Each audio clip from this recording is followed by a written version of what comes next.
नमस्कार। स्वागत है आप सभी का मेरे चैनल में। आज मैं आप सबके समक्ष फिर से मुंशी प्रेमचंद द्वारा रचित उनकी एक और कहानी बूढ़ी काकी प्रस्तुत करने जा रही हूँ। आशा है आप सबको अच्छी लगेगी। तो चलिए शुरू करते हैं। बुढ़ापा बहुधा बचपन का पुनरागमन हुआ करता है। बूढ़ी काकी में जीवा स्वाद के सिवा और कोई चेष्टा शेष न थी और न अपने कष्टों की ओर आकर्षित करने का रोने के अतिरिक्त कोई दूसरा सहारा ही। समस्त इंद्रियां, नेत्र, हाथ और पैर जवाब दे चुके थे। पृथ्वी पर पड़ी रहती और घर वाले कोई बात उनकी इच्छा प्रतिकूल करते।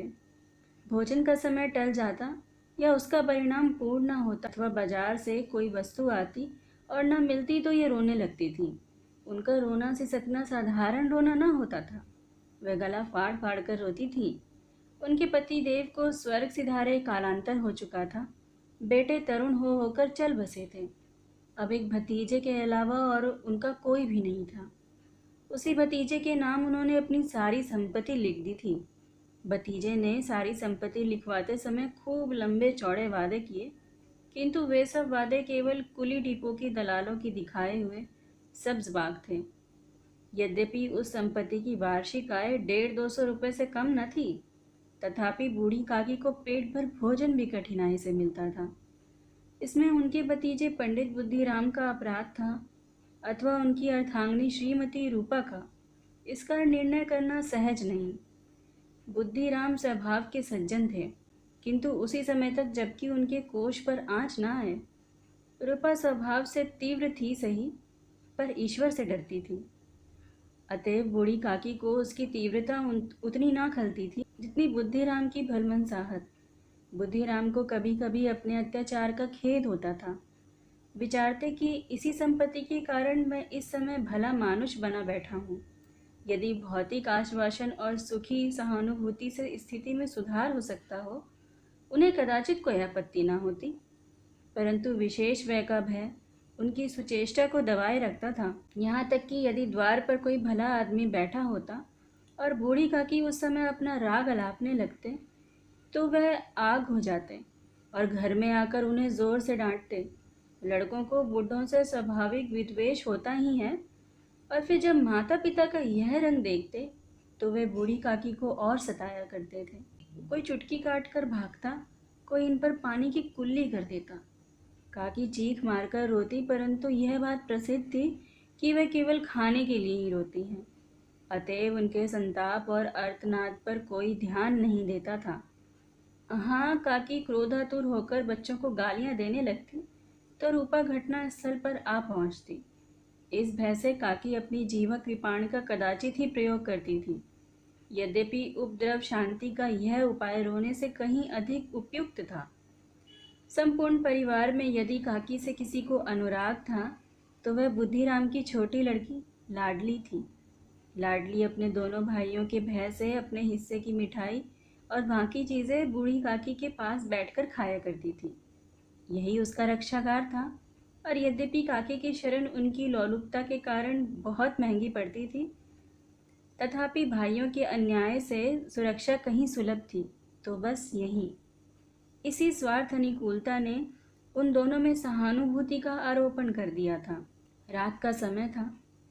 बुद्धिराम के द्वार पर शहनाई बज रही थी और गांव के बच्चों का झुंड विस्मयपूर्ण नेत्रों से गाने का रसवादन कर रहा था। चारपाइयों पर मेहमान विश्राम करते हुए नाइयों से मुकियां लगवा रहे थे। समीप खड़ा भाट विरुद्धावली सुन रहा था और कुछ भावागे मेहमानों की वाह वाह पर ऐसा खुश हो रहा था मानो इस वाह वाह का यथार्थ में वही अधिकारी है। दो एक अंग्रेजी पढ़े हुए नवयुवक इन व्यवहारों से उदासीन थे। वह इस गवार मंडली में बोलना अथवा सम्मिलित होना अपनी प्रतिष्ठा के प्रतिकूल समझते थे। आज बुद्धिराम के बड़े लड़के मुखराम का तिलक आया है। यह उसी का उत्सव है। घर के भीतर स्त्रियां गा रही थीं और रूपा मेहमानों के लिए भोजन में व्यस्त थी। भट्टियों पर कढ़ा चढ़ रहे थे। एक में पूड़ियाँ कचौड़ियाँ निकल रही थी, दूसरे में अन्य पकवान बनते थे। एक बड़े हंडे में मसालेदार तरकारी पक रही थी। घी और मसाले की शुद्ध आवर्धक सुगंधी चारों ओर फैली हुई थी। बूढ़ी काकी अपनी कोठरी में शोकमय विचार की भांति बैठी हुई थी। यह स्वाद मिश्रित सुगंध उन्हें बेचैन कर रही थी। वे मन ही मन विचार कर रही थी, संभवतः मुझे पूड़ियाँ ना मिलेंगी। इतनी देर हो गई, कोई भोजन लेकर नहीं आया। मालूम होता है सब लोग भोजन कर चुके हैं और मेरे लिए कुछ न बचा।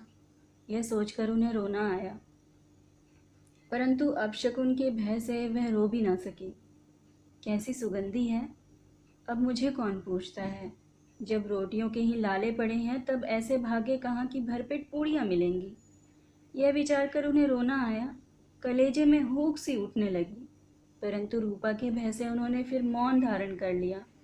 बूढ़ी काकी देर तक इन्हीं दुखदायक विचारों में डूबी रही। घी और मसालों की सुगंधी रह रहकर मन को आपे से बाहर किए देती थी। मुंह में पानी भर भर जाता था। पूड़ियों का स्वाद स्मरण करके हृदय में गुदगुदी होने लगती थी। किसे पुकारो, आज लाडली बेटी भी नहीं आई।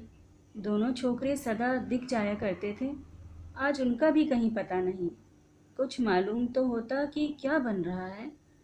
बूढ़ी काकी की कल्पना में पूड़ियों की तस्वीर नाचने लगी। खूब लाल लाल, फूली फूली, नरम नरम होंगी। रूपा ने भली भांति भोजन किया होगा। कचौड़ियों में अजवाइन और इलायची की महक आ रही होगी। एक पूड़ी मिलती तो ज़रा हाथ में लेकर देखती। क्यों ना चलकर कढ़ा के सामने ही बैठूं। पूड़ियाँ छन छन कर तैयार होंगी। कढ़ा से गरम गरम निकाल कर थाल में रखी जाती होंगी। फूल हम घर में भी सूंघ सकते हैं, परंतु वाटिका में कुछ और बात होती है। इस प्रकार निर्णय कर कर बूढ़ी काकी उकड़ू बैठकर हाथों के बल सरकती हुई बड़ी कठिनाइयों से चौखट से उतरी और धीरे धीरे रेंगती हुई कढ़ा के पास जा बैठी। यहाँ आने पर उन्हें उतना ही धैर्य हुआ जितना भूखे कुत्ते को खाने वाले के सम्मुख बैठने में होता है। रूपा उस समय कार्यभार से उद्गिन हो रही थी। कभी इस कोठे में जाती, कभी उस कोठे में, कभी कढ़ाई के पास जाती, कभी भंडार में जाती। किसी ने बाहर से आकर कहा, महाराज ठंडा ही मांग रहे हैं। इतने में फिर किसी ने आकर कहा, भाट आया है, उसे कुछ दे दो। भाट के लिए चावल निकाल रही थी कि तीसरे आदमी ने आकर पूछा, अभी भोजन तैयार होने में कितना विलंब है, ज़रा ढोल मजीरा उतार दो। बेचारी अकेली स्त्री दौड़ते दौड़ते व्याकुल हो रही थी।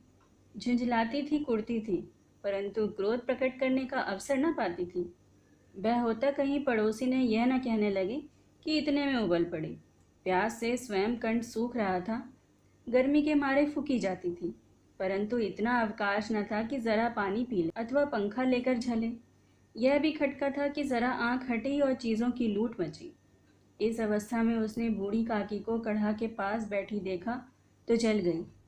क्रोध न रुक सका। इसका भी ध्यान ना रहा कि पड़ोसी ने बैठी हुई हैं, मन में क्या कहेंगी। पुरुषों में लोग सुनेंगे तो क्या कहेंगे। जिस प्रकार मेंढक केंचुए पर झपटता है, उसी प्रकार वह बूढ़ी काकी पर झपटी और उन्हें दोनों हाथों से झटक कर बोली, ऐसे पेट में आग लगे, पेट है या भाड़ है।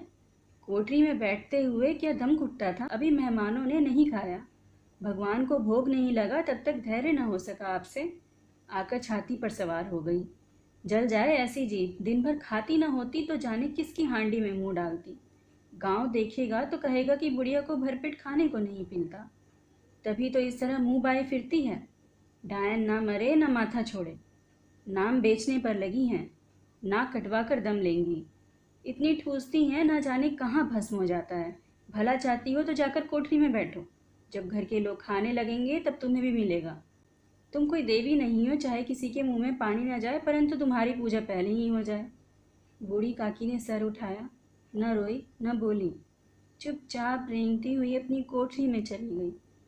आवाज़ ऐसी कठोर थी कि हृदय और मस्तिष्क की संपूर्ण शक्तियाँ, संपूर्ण विचार और संपूर्ण भार उसी ओर आकर्षित हो गए थे।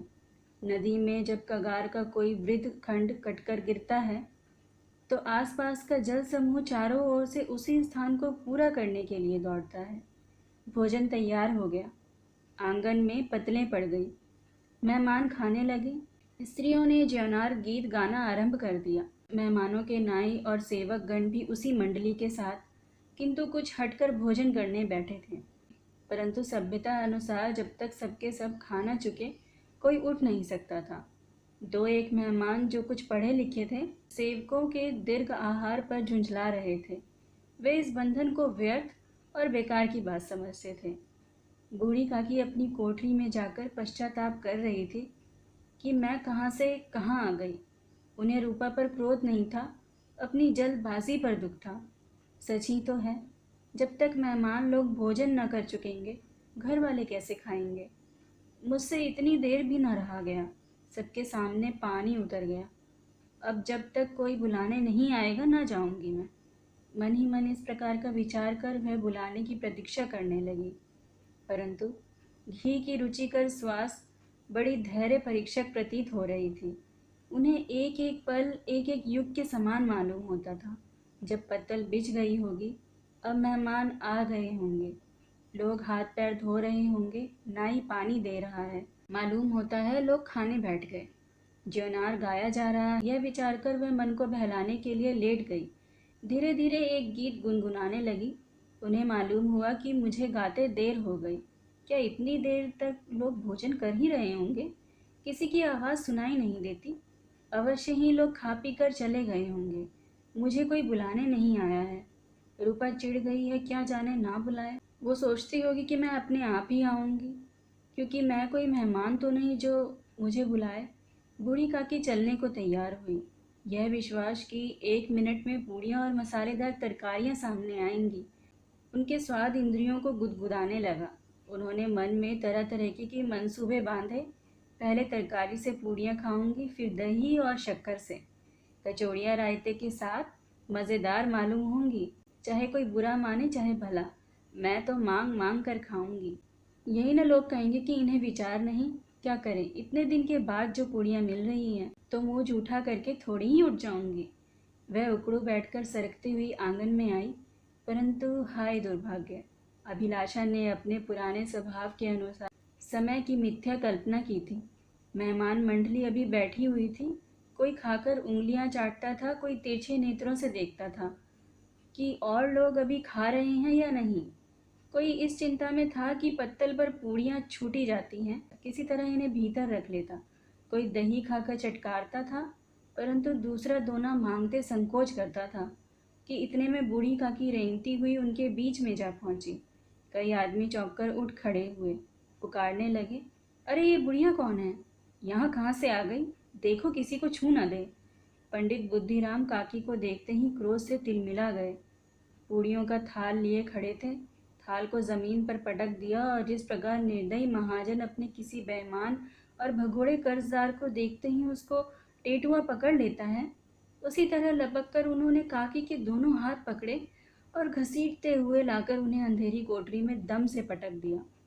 आशा रूपी वाटिका लू के एक झोंके में विनष्ट हो गई थी।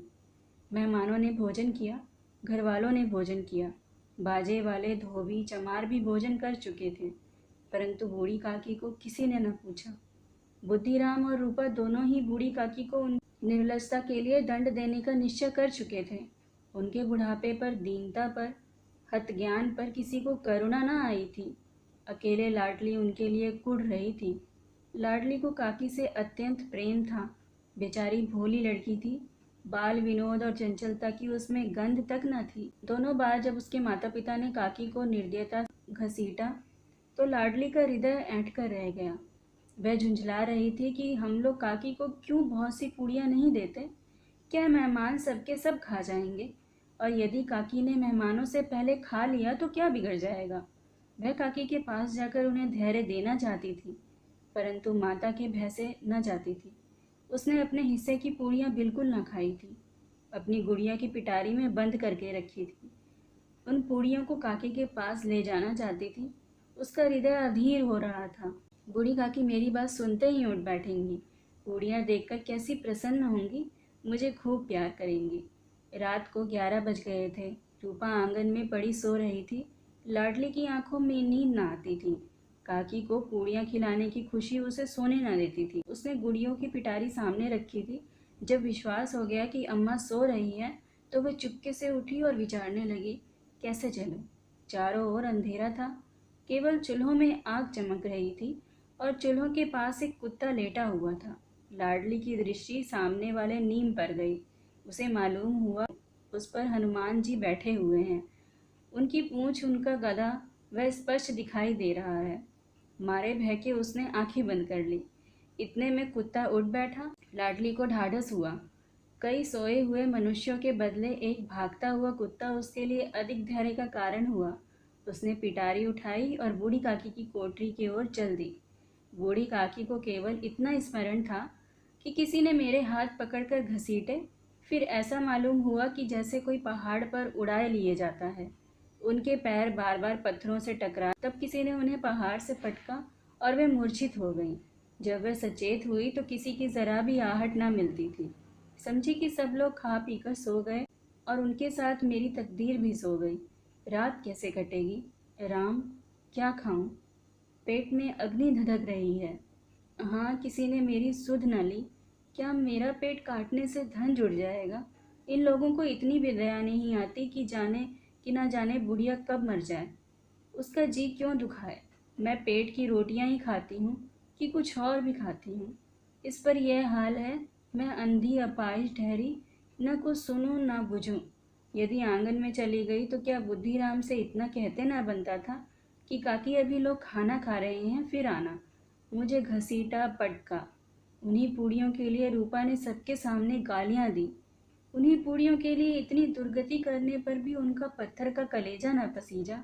सबको खिलाया, मेरी बात तक न पूछी। जब तभी ना दी तो अब क्या देंगे? यह विचार कर काकी निराशा में संतोष के साथ लेट गई। ग्लानि से गला भर भर कर आता था, परंतु मेहमानों के भय से रोती न थी। सहसा कानों में आवाज आई, काकी उठो, मैं पूड़ियाँ लाई हूँ। काकी ने लाडली की बोली पहचानी, चटपट उठ बैठी। दोनों हाथों से लाडली को टटोला और उसे गोद में बिठा लिया। लाडली ने पूड़ियाँ निकाल कर दी। काकी ने पूछा, क्या तुम्हारी अम्मा ने दी हैं?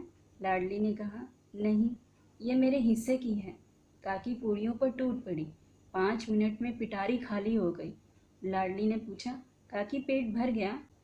जैसे थोड़ी सी वर्षा ठंडक के स्थान पर और भी गर्मी पैदा कर देती है, उसी भांति इन थोड़ी सी पूड़ियों ने काकी की क्षुधा और इच्छा को और उत्तेजित कर दिया था। बोली, नहीं बेटा, जाकर अम्मा से और मांग लाओ ना। लाडली ने कहा, अम्मा सोती है, जगाऊंगी तो मारेंगी। काकी ने पिटारी को फिर टटोला। उसमें कुछ खुरचन गिरी थी। बार बार होठ चाटती थी, चटकारे भरती थी। हृदय महसूस रहा था कि पूड़ियाँ कैसे पाऊँ। संतोष सेतु जब टूट जाता है तब इच्छा का बहाव अपरिमित हो जाता है। मत वालों को मत का स्मरण करना उन्हें मदांत बनाता है। काकी का अधीर मन इच्छाओं के प्रबल प्रवाह में बह गया। उचित और अनुचित का विचार जाता रहा। वे कुछ देर तक उस इच्छा को रोकती रही। सहसा लाडली से बोली, मेरा हाथ पकड़कर वहाँ ले चलो जहाँ मेहमानों ने बैठकर भोजन किया है। लाडली उनका अभिप्राय समझ न सकी। उसने काकी का हाथ पकड़ा और ले जाकर जूठे पत्तलों के पास बैठा दिया।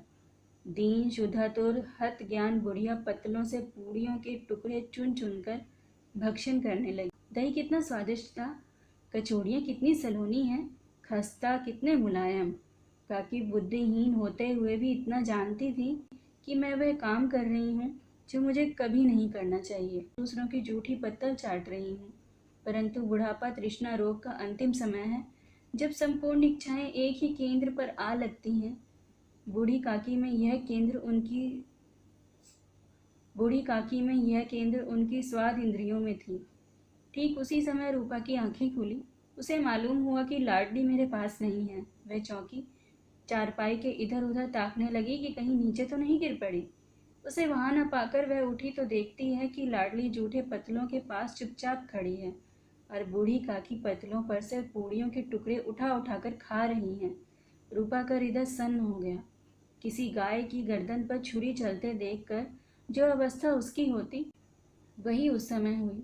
एक ब्राह्मणी दूसरों की जूठी पत्तलें टटोले, इससे अधिक शोक में दृश्य असंभव था। पूड़ियों के कुछ ग्रासों के लिए उसकी चचेरी सास ऐसी निष्कृष्ट कर्म कर रही हैं। यह वह दृश्य था जिसे देखकर देखने वालों के हृदय कांप उठते थे। ऐसा प्रतीत होता मानो जमीन रुक गई, आसमान चक्कर खा रहा है, संसार पर कोई आपत्ति आने वाली है। रूपा को क्रोध न आया। शोक के सम्मुख क्रोध कहाँ? करुणा और भय से उसकी आंखें भर आई। इस अधर्म का भागी कौन है? उसने सच्चे हृदय से गगनमंडल की ओर हाथ उठाकर कहा, परमात्मा, मेरे बच्चों पर दया करो। इस अधर्म का दंड मुझे मत दो, नहीं तो मेरा सत्यानाश हो जाएगा। रूपा को अपनी स्वार्थ और अन्याय इस प्रकार प्रत्यक्ष रूप में कभी न दिख पड़े थे। वह सोचने लगी, हाय कितनी निर्दयी हूँ मैं। जिसकी संपत्ति से मुझे 200 रुपये आय हो रही है, उसकी यह दुर्गति, और मेरे कारण। हे दयामय भगवान, मुझसे बड़ी भारी चूक हुई है, मुझे क्षमा करो। आज मेरे बेटे का तिलक था, सैकड़ों मनुष्य ने भोजन पाया, मैं उनके इशारों की दासी बनी रही, अपने नाम के लिए सैकड़ों रुपए व्यय कर दिए, परंतु जिसकी बदौलत हजारों रुपए खाए, उसे इस उत्सव में भी भरपेट भोजन न दे सकी। केवल इसी कारण तो वह वृद्धा असहाय है। रूपा ने दिया जलाया, अपने भंडार का द्वार खोला और एक थाली में संपूर्ण सामग्रियां सजाकर बूढ़ी काकी की ओर चली। आधी रात हो चुकी थी, आकाश पर तारों के थाल सजे हुए थे और उन पर बैठे हुए देवगण स्वर्गीय पदार्थ सजा रहे थे, परंतु उसमें किसी को वह परमानंद प्राप्त न हो सकता था जो बूढ़ी काकी को अपने सम्मुख थाल देखकर प्राप्त हुआ। रूपा ने कंठारुद्ध स्वर में कहा, काकी उठो, भोजन कर लो। मुझसे आज बड़ी भूल हुई, उसका बुरा न मानना। परमात्मा से प्रार्थना कर दो कि वह मेरा अपराध क्षमा कर दे। भोले भोले बच्चों की भांति जो मिठाइयाँ पाकर मार और तिरस्कार सब भूल जाते हैं, बूढ़ी काकी वैसे ही सब भुलाकर बैठी हुई खाना खा रही थी। उनके एक एक रोए से सच्ची सदिक्षाएं निकल रही थी और रूपा बैठी स्वर्गीय दृश्य का आनंद लेने में निमग्न थी। आशा है आप सबको आज की कहानी अच्छी लगी होगी। तो चलिए मिलते हैं अगले कहानी में। तब तक के लिए धन्यवाद।